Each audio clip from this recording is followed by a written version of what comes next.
সদী ভক্তগণ, যারা মনে করেন ভগবান অনেক দূরে বৈকুণ্ঠে, তাদের কাছে ভগবান অনেক দূরেই সরে যান। যাদের মনে এই অনুভব ভগবান হৃদয়ে বাইরে নাই, তারা ভগবানের লীলা, ভগবানের মহিমাকে এই জগতে উপলব্ধি করতে পারেন না। আবার যারা মনে করেন ভগবান নিরাকার, তাদের কাছে ভগবানের যে অপ্রাকৃত মাধুর্য লীলা, সেই লীলা তারা বঞ্চিত হন। কারণ নির্লীল নিরাকারের কোনো লীলা নেই। এই জন্য ভগবান দূরে নয়, কাছে। ভগবান শুধু হৃদয়ে নন, তিনি হৃদয়ে আছেন, বাহিরে আছেন। ভগবান শুধু নিরাকার নন, তিনি সগুণ সাকার। ভগবান অধর নন, তিনি ধরা দেওয়ার জন্যই ব্যাকুল। ভগবানকে পাওয়া দুর্লভ নয়, ভগবান তস্যাহং সুলভং পার্থ, ভগবান সুলভ। শুধু অভাব আমাদের লোভ না জাগা। ভগবানের প্রতি আমাদের যে উৎকণ্ঠা, বিশেষ করে ভগবানের প্রতি আমাদের যে লালসা, এই লালসার অভাবের কথা গোস্বামী এখানে বলছেন। কি বলছেন? কৃষ্ণ ভক্তি রসভাবিতা মতি। কৃষ্ণ ভক্তির প্রতি যে তোমার ভাব, এই ভাবটার কেবল অভাব। ভগবান দূরে নয়, ভগবান নিরাকার নন, ভগবান শুধু বৈকুণ্ঠে নন, ভগবান দুর্লভ নন। কৃষ্ণ ভক্তি রস ভাবের অভাব তোমার। এই অভাবটা পূর্ণ হলেই ভগবানের সাথে তোমার চিরায়ত শাশ্বত সম্বন্ধ, সেই সম্বন্ধের দ্বারাই তুমি ভগবানকে আস্বাদন করতে পারবে। গোস্বামী কি বলছেন এখানে? তত্র লৌলমপি মূল্য মে কলম। ভগবানকে কেনা যায়, জানেন? বলছেন ভগবানকে কিনতে পারবে। কেনা এই জন্য বলছেন, বলে মূল্য কি দিতে হবে? বলে লোভ। লোভ রূপ মূল্য দিয়ে সেই আনন্দ ঘন সচ্চিদানন্দ ঘন ভগবানকে কিনে নাও। কিনতে গেলে কি লাগবে? বলছেন লোভ লাগবে।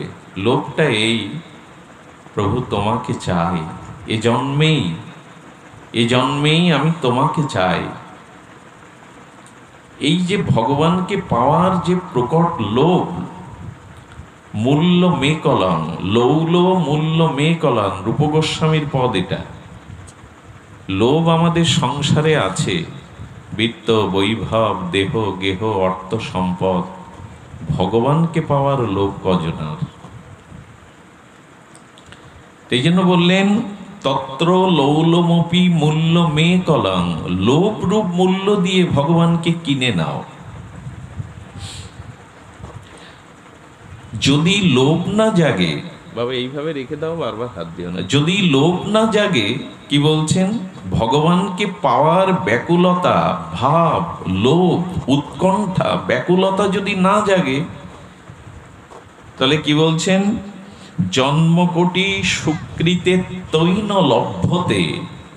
বহু দান ধ্যান পুণ্যকর্ম সুকৃতি কোটি জন্মের থাকলেও তার দ্বারা গোবিন্দকে পাবে না, পাবে লোভের দ্বারা। বহু জন্ম সুকৃতি আছে তোমার, পূর্ণ করেছো, দান ধ্যান করেছো, তার দ্বারা ভগবান লভ্য নন।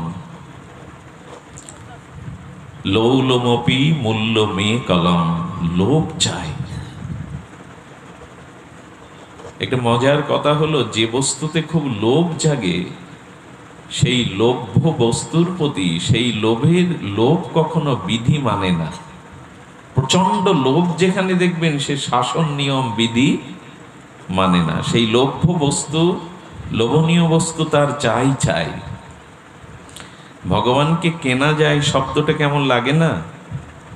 যে ভগবান বিক্রির বস্তু। কিন্তু ভাগবতে বলছেন হ্যাঁ, ভগবানকে আপনি কিনতে পারবেন। এবং একজন কিনেও এনেছিলেন। তিনি কলিযুগের গৌর আনানিধি আচার্য অদ্বৈত আচার্য। আচার্য ভেবেছিলেন যে বস্তু লোকের কাছ থেকে ধার করে নিতে হয়, চেয়ে নিতে হয়, তা নিজের কাছে থাকে না, তার স্বাতন্ত্র্য থাকে না, তাকে আবার ফিরিয়ে দিতে হয়। কোনো বস্তু যদি ক্রয় করা যায়, কেনা যায়, তবে সে বস্তু আমারই থাকে, সে স্বাতন্ত্র্য থাকতে পারে না, পরতন্ত্র হয়ে যায়। তো কি দিয়ে কেনা যায়?